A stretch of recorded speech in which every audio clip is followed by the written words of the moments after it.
단계적 일상회복을 시작한 지 한 달 만에 특별 방역대책이 시행됩니다. 청소년 감염률이 늘고 있는 가운데 쟁점이었던 청소년 방역 패스와 사적 모임 인원 제한 강화는 대책에서 빠졌습니다. 정부는 백신을 3차까지 다 맞아야 한다고 강조했습니다. 대선이 99일 앞으로 다가왔습니다. 대선 후보들이 확정되는 가운데 청소년들을 겨냥한 여러 공약들도 하나둘 윤곽을 드러내고 있습니다. 이런 공약들 비롯해 대선 전국에 들어간 정치권 상황 짚어드립니다.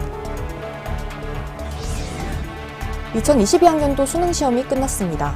평가원은 작년과 비슷하거나 평이하게 출제했다고 설명했지만 불수능이었다는 평가가 줄을 잇고 있습니다. 문제와 정답에 대한 이의도 천여 건 제기됐는데 평가원은 정답에 문제가 없다고 밝혔습니다. 관련해서 일부 수험생들은 행정소송을 준비하고 있습니다. 전직 대통령 전두환 씨가 지난 23일 숨졌습니다. 전두환 씨는 광주시민 학살과 인권 유린의 책임자지만 세상을 떠나는 날까지 사과하지 않았습니다. 청와대는 조화와 조문 모두 하지 않았고 빈소를 찾은 정치인도 얼마 없었습니다. 뉴스 따라잡기에서 전해드립니다. 뉴스라이브 시작합니다. 단계적 일상회복이 시작되고 12세에서 17세 청소년이 자율적으로 백신을 맞을 수 있게 되면서 이제 대부분 학교가 전면 등교를 시행하고 있죠. 하지만 성인에 비해 떨어지는 접종 완료율에 코로나19 청소년 발생률이 성인 발생률의 수치를 뛰어넘으며 학생과 부모들의 우려하는 목소리가 나오고 있습니다. 청소년 접종은 선택이라던 방역당국은 청소년도 백신 접종에 적극적으로 참여해달라고 당부했습니다. GBC 이슬비 기자입니다. 지난해 인구 10만 명당 코로나19 감염 발생률은 성인 130.1명, 청소년 66.1명으로 성인 발생률이 2배 가까이 많았습니다.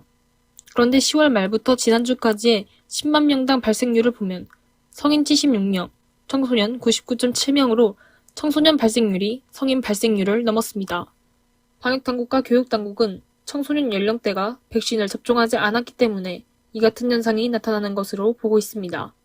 실제로 백신 접종을 마친 고3 학생들과 아직 접종이 진행 중인 고1, 2 학생들의 발생률을 비교했을 때 고3 학생들의 발생률이 크게 낮은 것으로 나타났습니다. 현재 12세에서 17세 청소년에 대한 백신 접종이 진행 중이지만 성인 접종 완료율에 비하면 낮은 수치를 보이고 있고 이보다 어린 사람들은 백신 접종 대상에 포함되지 않았습니다. 당초 방역당국은 기저질환이 있는 청소년을 제외하고는 백신 접종으로 얻는 이익이 크게 웃돌지 않는다며 12세에서 17세 백신 접종을 선택의 기회라는 측면에 이해해달라고 밝힌 바가 있습니다. 그러나 청소년 감염이 성인을 넘어섰고 전면 등교를 시작한 상황이다 보니 교육부가 입장을 바꿨습니다. 윤은혜 부총리는 소아청소년 백신 접종 기회를 충분히 제공하겠다며 백신 접종에 적극적으로 참여해줄 것을 당부드린다고 밝혔습니다. 지난 21일 진행된 대통령 국민과의 대화에서도 청소년 백신 접종 문제가 화두에 올랐습니다. 아들은 백신을 다 2차 접종을 완료를 했어요. 그런데 딸은 아직 백신 접종을 하지 않았는데 내일부터 전면 등교라고 합니다. 문재인 대통령은 학생들에게 백신이 안전하며 효과가 있다고 강조하면서 학교 방문 접종을 비롯해 노력을 기울이겠다고 밝혔습니다.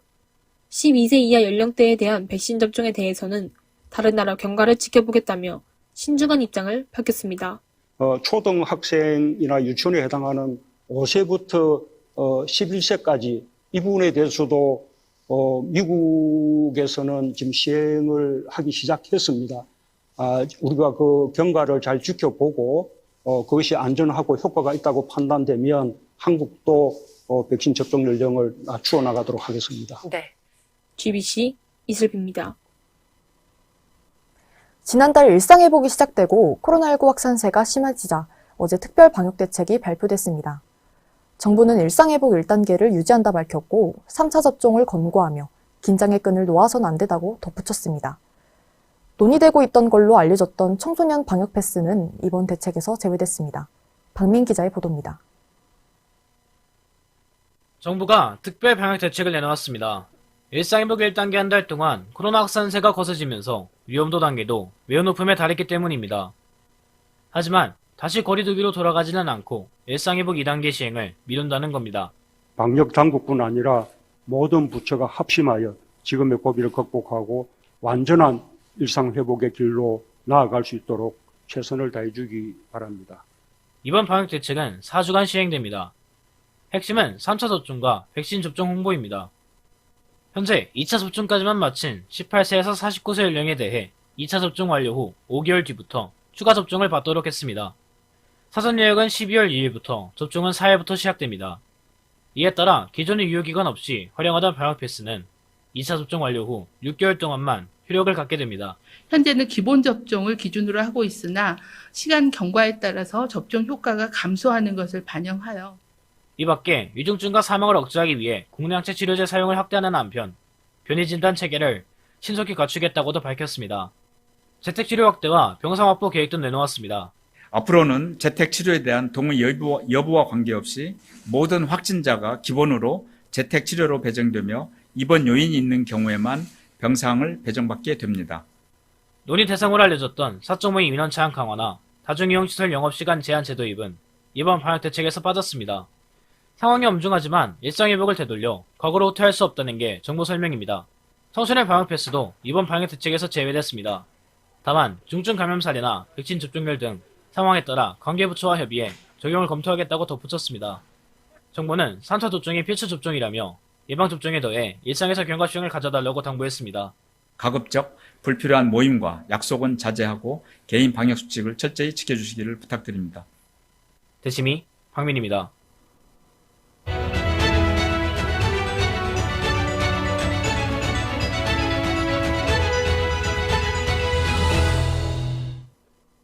뉴스 따라잡기 안지훈 기자 나와 있습니다. 어서 오세요. 이번 달 첫 소식은 뭔가요? 코로나19 소식입니다. 현재 코로나 상황은 좀 어떤가요? 위험도가 수도권 매우 높음, 비수도권 중간, 그리고 전국 매우 높음이라고 나타났습니다. 확진자 수도 오늘 0시 기준 3,032명, 그리고 이중 위중증은 최다 숫자인 661명입니다. 또 중환자실 병상 가동률이 70.6%고 이중 수도권이 80.4%입니다. 코로나 관련해서 거의 모든 지표가 악화된 겁니다. 네, 어제 정부가 특별 방역 대책을 내놓았죠. 네, 어제 정부가 특별 방역 대책을 내놨지만 주요 내용인 백신 패스 유효기간 그리고 18세에서 49세 백신 추가 접종을 제외하면 별 내용은 없었습니다. 다만 어제 발표에서 정부는 단계적 일상회복을 2단계 전환을 아직 미루지만 일상회복은 철회하지 않고 계속 가겠다는 그런 입장을 강조했습니다. 그런데 또 변이 바이러스 오미크론이 발견됐다고요? 네, 지난 9일 남아프리카 보츠나와에서 처음으로 발견됐습니다. 오미크론 변이는 백신 회피 변이와 전염성 강화를 일으키는 변이가 함께 있어 델타 변이보다 좀 더 위험하다는 연구 결과가 나오고 있습니다. 실제로 홍콩에서는 밀접 접촉을 하지 않았는데 2차 감염이 되는 사례가 나오고 있고 그리고 그래서 불안감이 더 커지고 있습니다. 이와는 별개로 WHO에서는 오미크론 변이의 실제 파악을 위해서 몇 주가 더 걸릴 거라고 밝히기도 했습니다. 정부는 어떻게 대응하나요? 오미크론 변이 바이러스가 처음 등장한 보츠와나와 주변국들인 남아프리카 국가들을 비롯 그런 8개국 외국인들을 대해서 입국을 전면 금지했고 지속적으로 상황을 지켜보겠다는 입장입니다. 그럼 입국을 금지한 8개국을 제외한 다른 국가에 대한 조치는 없습니까? 김주심 중앙방역대책본부 해외 출입국 관리팀장은 어제 전체 외국인들에 대한 입국 금지는 현재 검토하고 있지 않다고 밝혔습니다. 또 다른 국가에서 오미크론이 발생한다고 하더라도 그런 국가에 대해서 입국 금지를 시키는 방안도 검토하지 않고 있다고 밝혔습니다. 그러면서도 오늘 일본에서 오미크론 바이러스가 발견되기도 했고 그리고 조금 전 문재인 대통령이 강화된 입국 방역 조치를 즉각 시행하라 이렇게 지시를 하면서 입국 대책에 대해서 강화가 이뤄질 것으로 예상되고 있습니다. 네, 다음 소식은 뭔가요? 전직 대통령 전두환 씨의 사망 소식입니다. 광주 학살의 주범인 전 씨가 지난 화요일 자택에 사망했습니다. 관련해서 리포트 보시겠습니다. 전두환 씨는 1931년 경남 합천에서 태어났습니다. 1951년 육군사관학교에 입학한 뒤 군 시절 노태우 전 대통령과 함께 군내 사조직인 하나회를 결성해 12.12 군사반란을 일으키며 군을 장악했습니다. 1980년 5월 17일 비상계엄 확대 조치를 내리며 국회를 점령했고 김대중, 김영삼 등 당시 유력 정치인들을 구속시켰습니다. 이에 대한 반발로 벌어진 5.18 민주화운동에서 전 씨는 신군부의 일원으로 유혈 진압을 주도하며 민간인을 향해 발포했습니다. 당시 신군부는 민간인들을 향해 무차별 조준 사격, 헬기 사격 등을 명령했고 총기와 진압봉 등을 사용해 시민들을 학살했습니다. 직후 간접 선거로 치러진 제11대 대통령 선거에서 대통령 자리에 오른 전 씨는 제12대 대통령까지 약 7년을 국가의 최고 권력자로 군림했습니다. 대통령으로서의 직책을 성실히 수행할 것을 국민 앞에 엄숙히 선사합니다. 재임 중에는 형제 복지원 사건, 박종철 고문치사 사건 등 민간인에 대한 인권 유린이 만연했고 고 이한열 열사의 사망이 도화선이 된 6월 항쟁 이후 대통령 직선제를 받아들이며 대통령 자리에서 물러났습니다. 제13대 대통령 선거를 실시하고 88년 2월 25일 후임 대통령에게 평화적으로 정부를 이양할 것을 퇴임 후 김영삼 정부 역사 바로 세우기 정책의 일환으로 재판에 넘겨진 전 씨는 반란 수괴, 반란 모의 참여 등 13개의 제목으로 무기징역과 2,205억의 추징금을 선고받고 복역하다 김영삼, 김대중 전 대통령에 의해 사면됐습니다. 전 씨는 당시 추징금에 대해 예금이 29만 원밖에 없다고 주장하며 납부를 사실상 거부해 비난을 받았습니다. 출소 후에도 전 씨는 과거에 대한 반성 없이 호화로운 삶을 이어가다 2017년 자신에게 유리한 서술로 가득한 회고록을 내놨습니다. 특히 회고록 내용에서 고 조철현 비호 신부를 향해 가면 쓴 사탄, 파렴치한 거짓말쟁이라고 원색적으로 비난했고 조 신부의 유족에 의해 사자 명예훼손으로 피소됐습니다. 발포 명령 부인합니까? 이후 여러 차례 재판에 출석하면서도 알츠하이머 투병 중임을 주장하며 재판정에서 조는 모습까지 보였습니다. 그러나 골프를 치고 한 말씀 해주세요. 네가 좀 해주라. 나는 광주 시민 행사하고 광주. 쿠데타 주역들과 호화만찬을 즐기는 등 뻔뻔한 모습을 보이며 공부를 샀습니다. 올해 들어 혈액암의 일종인 다발성 골수종에 걸리면서 건강이 급격히 나빠졌고 지난 23일 오전 사망했습니다. 전 씨가 퇴임한 88년 이후 숨질 때까지 33년의 시간 동안 서갈은 없었고 아직까지 내지 않은 추징금은 956억 원입니다. JMBS 뉴스 안주현입니다. 지난달 노태우 전 대통령이 사망한 이후 정확히 4주 만에 전 씨도 사망을 한 건데요. 지난 8월 다발성 골수종을 진단받고 자택에서 치료를 받다가 사망한 겁니다. 장례는 어떻게 치러졌나요? 전 씨의 장례는 가족장으로 진행됐습니다. 전직 대통령 예우를 박탈당했기 때문인데요. 노태우 전 대통령 또한 전직 대통령 예우를 박탈을 당했지만 추징금을 모두 납부했고 사망 직전까지 본인의 과오에 대해서 사죄를 하는 모습을 보였기 때문에 이를 고려해서 국가장으로 진행이 됐습니다. 반면 전 씨는 추징금을 거의 내지도 않았고 그리고 본인의 과오에 대해서 사과도 하지 않았고 오히려 죽기 전에 뻔뻔한 태도로 계속 일관을 했기 때문에 국가장에 대한 검토조차 하지 않았습니다. 애초에 노 전 대통령 사망 당시 이철희 정무수석은 전 씨의 국가장에 대해 일고의 가치도 없다고 선을 그은 적도 있습니다. 이에 따라 전 씨는 윤보선 전 대통령의 이후 31년 만에 가족장으로 장례를 치른 대통령이 됐습니다. 장례식장에서 소동도 일어났다고요? 전 씨를 격렬하게 지지하는 지지 세력들과 또 규탄하기 위해 모인 사람들 그리고 또 유튜버들이 또 몰리면서 빈소가 소란스러워지기도 했습니다. 신원 미상의 인물이 박근혜 전 대통령을 사칭해 조화를 보내는 소동이 벌어지기도 했습니다. 또 전 씨의 부인 이순자 씨가 남편의 재임 중에 상처를 받고 고통을 받은 사람에게 사죄한다는 말을 하기도 했는데요. 15초짜리의 대리사과이기도 하고 그리고 후에 5.18 희생자 그리고 유족들에게 한 말이 아니라고 밝히면서 논란만 더 키우기도 했습니다. 각계 반응은 어땠나요? 반응은 싸늘했습니다. 우선 청와대는 명복을 빈다는 입장을 밝히기는 했는데요. 우선 보시겠습니다. 끝내 역사의 진실을 밝히지 않고 진정성 있는 사과가 없었던 점에 대해서 유감을 표합니다. 청와대 차원의 조화와 조문 계획은 없습니다. 이처럼 청와대는 실제로 조화도 조문도 하지 않았습니다. 정부와 같이 민주당도 공과 과를 확실히 평가해야 된다는 반응을 내놨고 국민의힘도 공식적인 반응을 내놓지는 않았지만 당 차원에서 조문은 없다고 선을 그었습니다. 대선 후보들 또한 조문을 가지 않았습니다. 정의당은 죽음조차 유죄라는 표현을 쓰면서 강하게 비판했고 또 5월 단체들 또한 사과 없이 떠난 전 씨에 대해서 강력하게 규탄하는 그런 성명을 내기도 했습니다. 많은 언론들이 전 대통령이라는 호칭보다 전두환 씨 이렇게 표현을 하기도 했고 몇몇 언론은 그냥 전두환이라고 표현하기도 했습니다. 외신 또한 전 씨를 딕테이터 그리고 스트롱맨 이렇게 군사 독재자를 뜻하는 그런 표현을 사용하며 전 씨의 사망을 보도했습니다. 네, 다음 소식은 뭔가요? 네, 대선 소식입니다. 국민의힘의 대선 후보의 윤석열 후보가 선출이 됐습니다. 윤석열 전 검찰총장이 지난 5일 경선에서 47.8%를 득표를 하면서 홍준표 후보를 누르고 대선 후보에 선출된 건데요. 이에 따라서 대선 대진표가 이재명, 윤석열, 심상정, 안철수 이렇게 4강 구도가 확정될 것 같습니다. 국민의힘 경선이 모든 과정이 매끄럽게 이뤄진 건 아닙니다. 경선 내내 이준석 대표와 그리고 윤 후보 간에 갈등이 있기도 했고 윤 후보 선출 이후 2030 세대 탈당 러시가 일어나기도 했습니다. 그렇지만 경선 전부터 유지했던 높은 지지율과 그리고 기존 보수 정치인과 다른 행보를 보이는 그런 요인에 의해 당원들의 손택을 받았습니다. 선거 유세는 어떻게 진행되고 있나요? 네, 더불어민주당 이재명 후보는 매주 타는 민생버스, 이른바 메타버스 유세를 통해 부산, 경남, 그리고 충청 지방을 돌면서 유세를 벌였습니다. 또 지난 18일 고척 스카이돔을 찾아서 한국 시리즈를 관람하기도 했습니다. 국민의힘 윤석열 후보 또한 지난 5일 대선 후보로 선출되면서 본격적인 선거 유세에 나갔었습니다.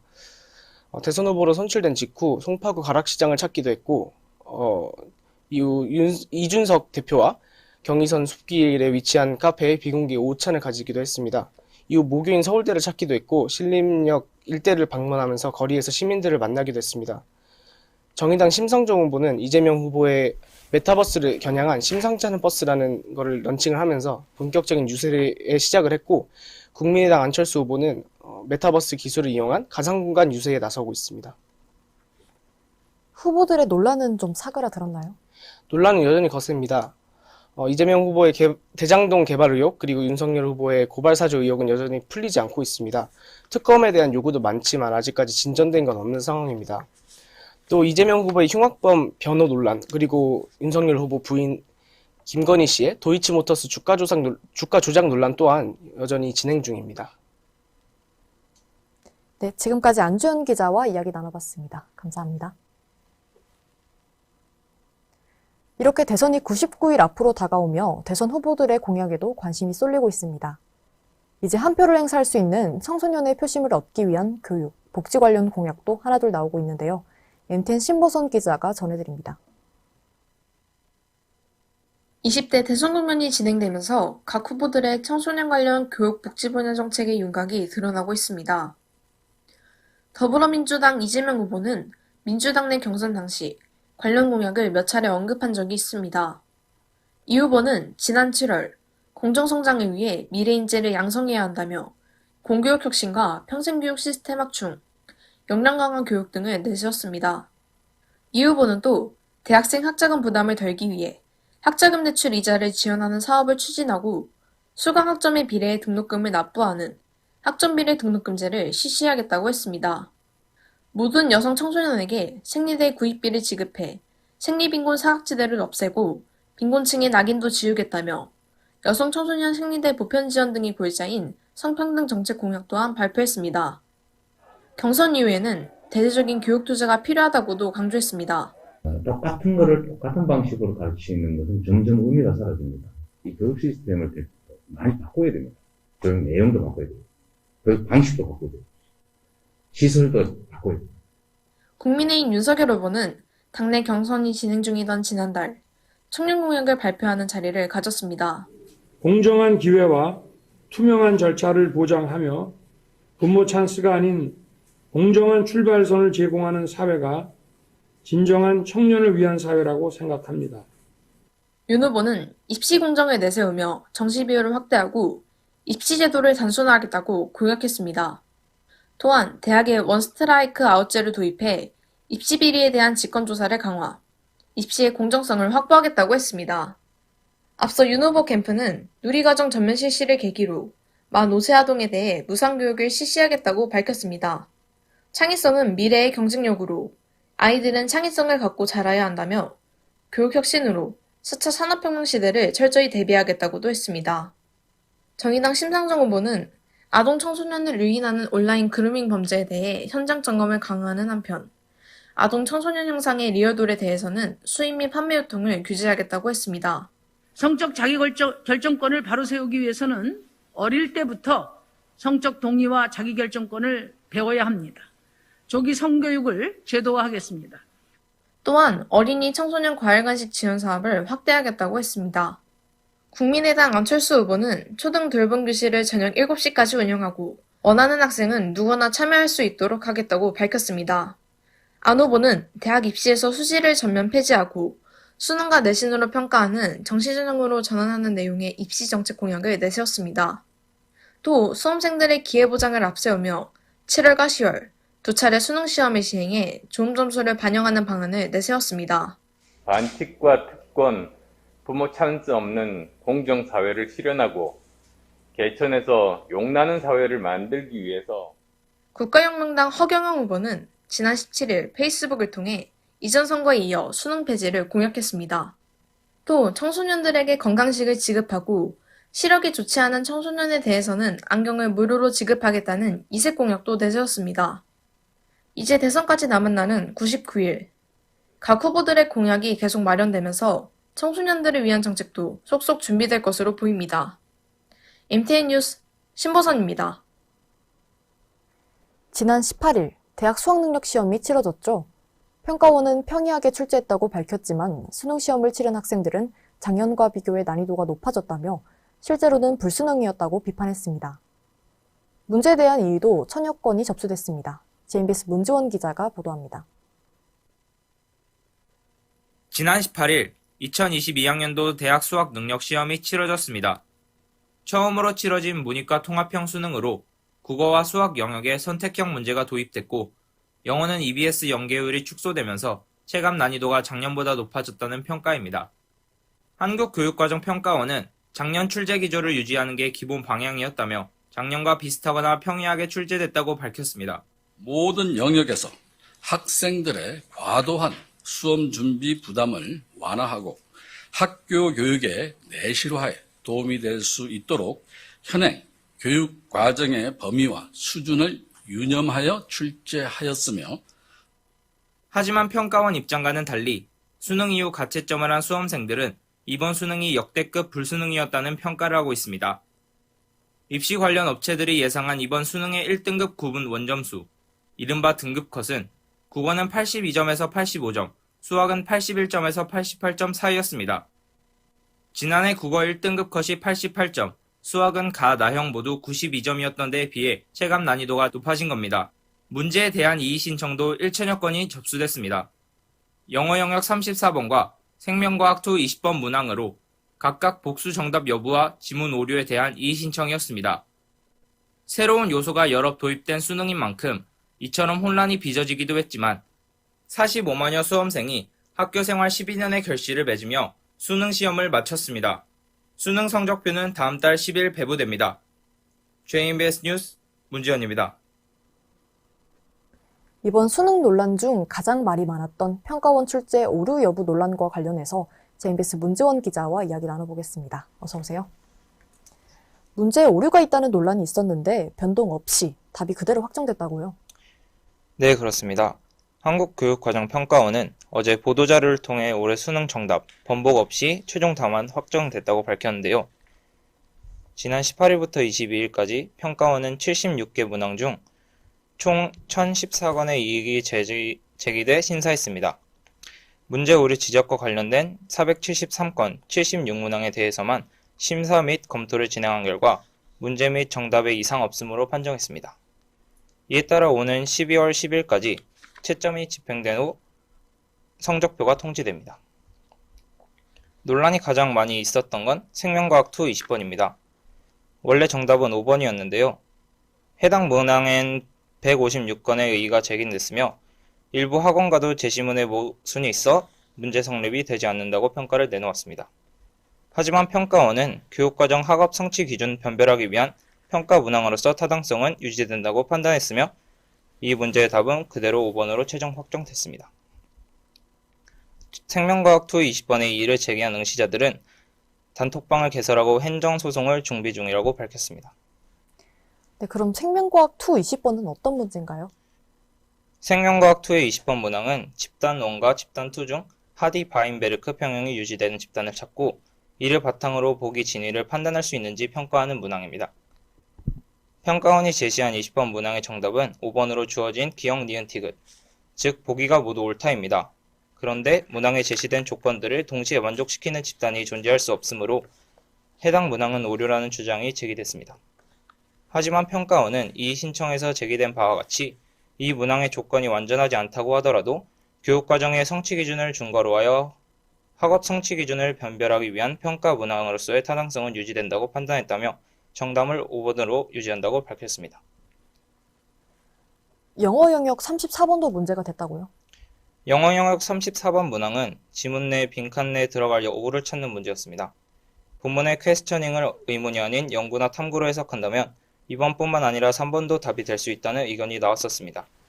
하지만 평가원은 별다른 설명 없이 정답에 이상이 없는 것으로 판명했다고 밝혔습니다. 네, 지금까지 JMBS 문지원 기자와 이야기 나눠봤습니다. 감사합니다.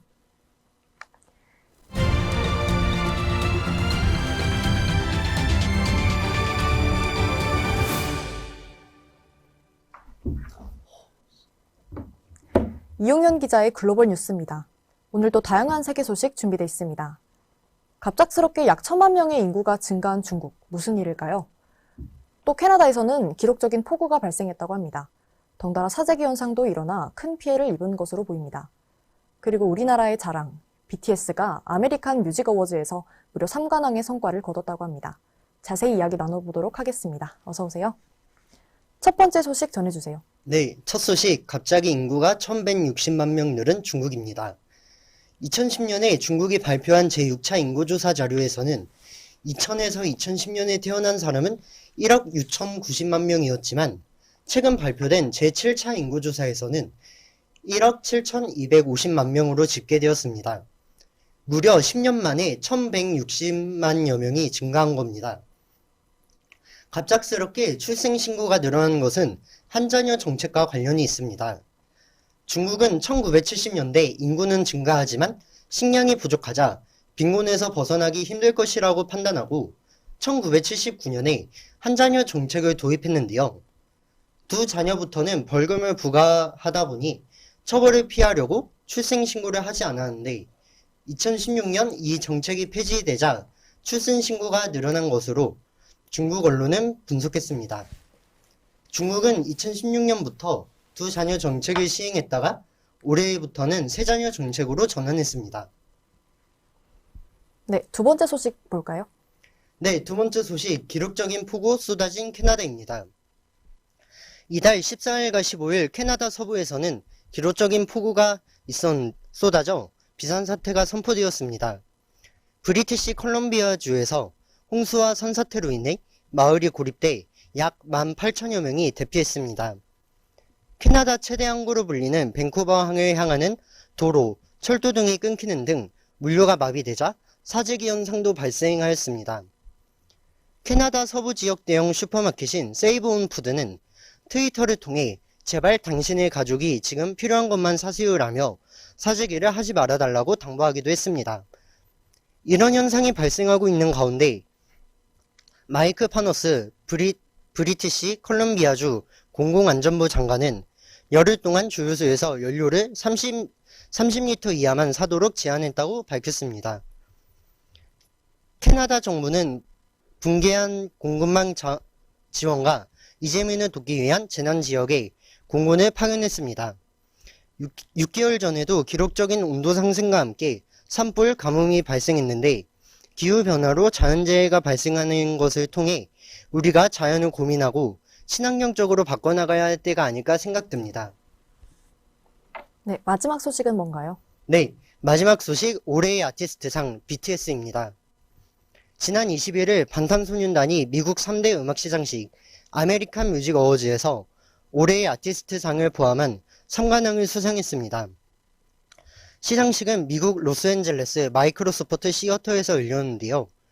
방탄소년단은 후보에 오른 올해의 아티스트, 페이브릿 팝 듀오 그룹, 페이브릿 팝송 모두 수상했습니다.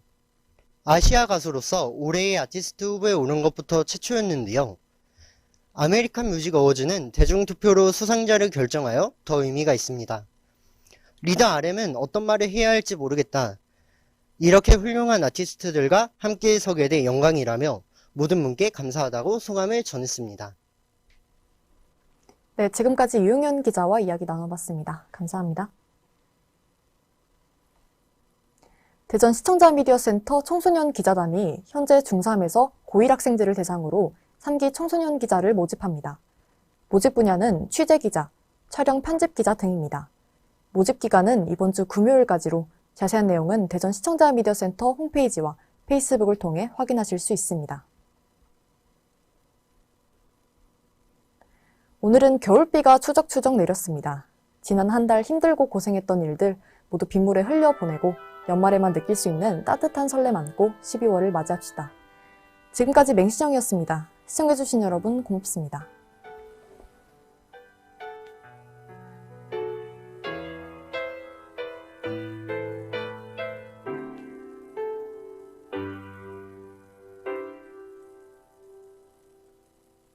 보일 듯 말 듯 가물거리는 안개 속에 쌓인 길 잡힐 듯 말 듯 멀어져 가는